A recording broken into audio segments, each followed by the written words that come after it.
అందరికీ జై శ్రీరామ్. ఏపీ మహిళలందరికీ చదువుకొని ఉద్యోగం లేక చాలా అవస్థలు పడుతున్నటువంటి ఏపీ మహిళలందరికీ వయసు అనేది లిమిట్గా పెట్టడం జరిగింది. ఎంతవరకు వయసు లిమిట్గా పెట్టడం జరిగింది, అర్హతలు ఏముండాలి, ఎంత చదువుకుంటే ఈ వర్క్ ఫ్రమ్ హోమ్ అనే ఉద్యోగాలు రావడం జరుగుద్ది. దీని మీద చాలామంది చాలా రకాలుగా మాట్లాడుతూ ఉన్నారు, కానీ ఏది కూడా నమ్మవద్దు. ప్రభుత్వము ఇంటింటా సర్వే జరుగుతూ ఉంది.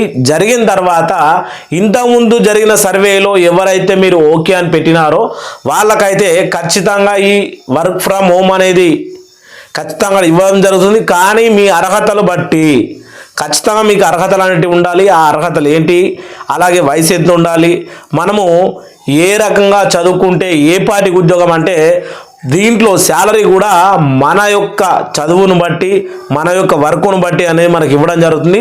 కానీ అసలు విషయం ఏంటంటే ఇంట్లో ఉండి వర్క్ చేయడం అనేది చాలా పెద్ద విషయం. దీని సర్వే పూర్తి అయిన తర్వాత ఎవరైతే మన ఐటీ శాఖ మంత్రి ఉన్నారో వాళ్ళు ఐటీ కంపెనీలతో మాట్లాడి ఎవరెవరికి ఏ ఉద్యోగాలు ఇవ్వాలి, ఎవరెవరికి ఏ ఉద్యోగాలు ఇవ్వాలి, ఒకటే దగ్గర ఒక గల్లీలో అంటే ఒక ఊర్లో కానీ గల్లీలో కానీ 20 మంది దాకా ఉంటే, అంటే 20 మంది మహిళలు ఉంటే వాళ్ళకు ఒక సెంటర్ ఏర్పాటు చేసి ఆ సెంటర్లో మీకు దగ్గరలో ఉన్నటువంటి సెంటర్లో ఏర్పాటు చేసి అక్కడనే ఈ ఒక గ్రూప్ మాదిరిగా వర్క్ చేసుకొని మళ్ళీ ఇంటికి వెళ్ళిపోయేటువంటి సదుపాయాన్ని కూడా కల్పించబోతా ఉంది. ఒకసారి చిన్న మాదిరిగా ఈ అప్డేట్ అనేది చూద్దాము. ఈ మాదిరిగా చూసిన తర్వాత మీకు కనుక డౌట్లు ఉంటే వీడియో పూర్తి వరకు చూసే ప్రయత్నం చేయండి. వర్క్ ఫ్రమ్ హోమ్ వీరికి మాత్రమే అని చెప్పడం జరిగింది. వేలల్లో ఉద్యోగం మనం సంపాదించిన తర్వాత మనకు శాలరీ అనేది ఖచ్చితంగా ఉంటుంది. వర్క్ ఫ్రమ్ హోమ్ చేస్తున్నారా, మీకున్న సమస్యలు ఏంటి, ప్రభుత్వం సర్వే ఆల్రెడీ మనకు government survey and work from home రాష్ట్రంలో వర్క్ ఫ్రమ్ హోమ్ విధానం అభివృద్ధికి చర్యలు ఇంటింటా సర్వే ప్రారంభించిన ప్రభుత్వం. ఇప్పటి వరకు వర్క్ ఫ్రమ్ హోమ్ చేస్తున్నవారు కావచ్చు, ఇప్పుడు వర్క్ ఫ్రమ్ హోమ్ ఉపాధి కోసం ఎంపిక కాబోతున్న వారికి ఇవి చాలా గైడ్ లైన్స్ అని చెప్పవచ్చు. మీరు ఒకసారి చూడండి. AP government survey and work from home policy రాష్ట్రంలో వర్క్ ఫ్రమ్ హోమ్ విధానాన్ని విస్తృతంగా విస్తరింపజేయడానికి ప్రభుత్వం ప్రయత్నిస్తోంది. ఈ యొక్క క్రమంలోనే ప్రభుత్వం ఇంటింటికి వెళ్ళి మీరు వర్క్ ఫ్రమ్ హోమ్ చేస్తున్నారా, మీకు సమస్యలు ఏంటి, ప్రభుత్వం నుంచి ఎలాంటి సహాయము కోరుకుంటున్నారు, రాష్ట్రంలో 18 ఏళ్ళు నిండినటువంటి 50 ఏళ్ల లోపు ఉన్న వయసు ఉండి ఆధునిక సాంకేతిక సమస్యలపైన అవగాహన, విద్యా అర్హత కలిగినటువంటి వారికి వర్క్ ఫ్రమ్ హోమ్ ద్వారా మెరుగైన ఉపాధి అవకాశాలు కల్పించేందుకు మంగళవారం నుంచి సర్వే అనేది చేపట్టింది. మంగళవారం నుంచి సర్వే చేపట్టి అక్టోబర్ 10వ తారీఖున ఈ సర్వే అనేది ముగిపోతా ఉన్నది. అందుకే ఈ మధ్యలో దీని గురించి చాలా చర్చ జరుగుతూ ఉన్నది. ఇక్కడ మనం ఏం చదివినాము, మనకు ఏమి ఇవ్వబోతా ఉన్నారు అనేది ముఖ్యంగా పట్టణ గ్రామీణ ప్రాంతాల్లో ప్రతి ఇంటికి సచివాలయ సిబ్బంది వెళ్ళి వారి వివరాలను సేకరిస్తున్నారు. వచ్చే నెల 10 నాటికి ఈ సర్వే అనేది పూర్తిగా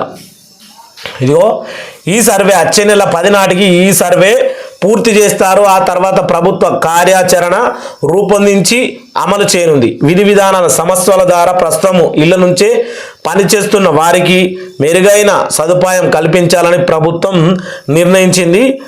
బ్యాండ్ కన్విటెంటీ దీనికి స్పీడ్ విధి నిర్వహణ గదుల కొరకు తదితరుల ఈ యొక్క సర్వేలో గుర్తించనున్నారు. ఇంకా తగిన విద్యా అర్హత కలిగిన వారు కూడా ఐటీఆర్ఎస్ ఇతర అనుసంధానమైనటువంటి సంస్థల్లో పనిచేయడానికి ఆసక్తి ఉన్నారు అనేక మంది తెలుసుకుందాం. ఇప్పుడు వారికి ఇంటి నుంచే పని చేయడానికి ఎలాంటి సదుపాయాలు కావాలని వర్క్ ఫ్రమ్ హోమ్ సదుపాయం కల్పించేందుకు ప్రైవేటు భవనాలు అందుబాటులో ఉన్నాయి అనే వివరాలు కూడా సేకరిస్తున్నారు.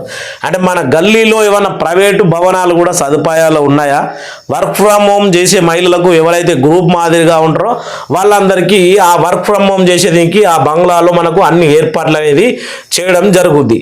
ఎక్కువ మంది వర్క్ ఫ్రమ్ హోమ్ చేసేందుకు సుముఖంగా ఉంటే అలాంటి చోట ఒకే సెంటర్ను ఏర్పాటు చేయాలని ప్రభుత్వము భావిస్తుందట. ఇప్పుడు 20 నుంచి ఇక్కడ ఇచ్చి చూడు, వాటిలో 20 నుంచి 25 మంది వరకు పనిచేసేలా సదుపాయం కల్పించాలని సర్వే పూర్తయ్యాక వివిధ ఐటీ సంస్థలతో రాష్ట్ర ప్రభుత్వం సంప్రదిస్తుంది. మన యొక్క అర్హతను బట్టి మనం ఎంత చదువుకున్నాము, ఏ మాదిరిగా చదువుకున్నాము, మనకు ఏ ఉద్యోగం అర్హతగా ఉంటుందని చెప్పేసి ఐటీ యొక్క శాఖ నుంచి వివిధ కంపెనీలతోటి మాట్లాడి మనకు ఆ కంపెనీకి సంబంధించినటువంటి డేటా కానీ మెటీరియల్స్ కానీ మనకు ఆ భవనాల్లో మన గల్లీలో కానీ మన ఇంట్లో కానీ వాటిని సదుపాయం చేసి వర్క్ ఫ్రమ్ హోమ్ అనేది సిద్ధంగా చేయడం జరుగుద్ది. దీని గురించి మీరు ఎలాంటి గాబరా పడాల్సిన అవసరం లేదు. పూర్తి డీటెయిల్స్తో కూడా మన ఛానల్లో వీడియో రాబోతూ ఉంది. ప్రతి ఒక్క ఏపీ మహిళ మన ఛానల్ని సబ్స్క్రైబ్ చేసుకోవాలని కోరుకుంటూ అందరికీ జై శ్రీరామ్, జై జై శ్రీరామ్.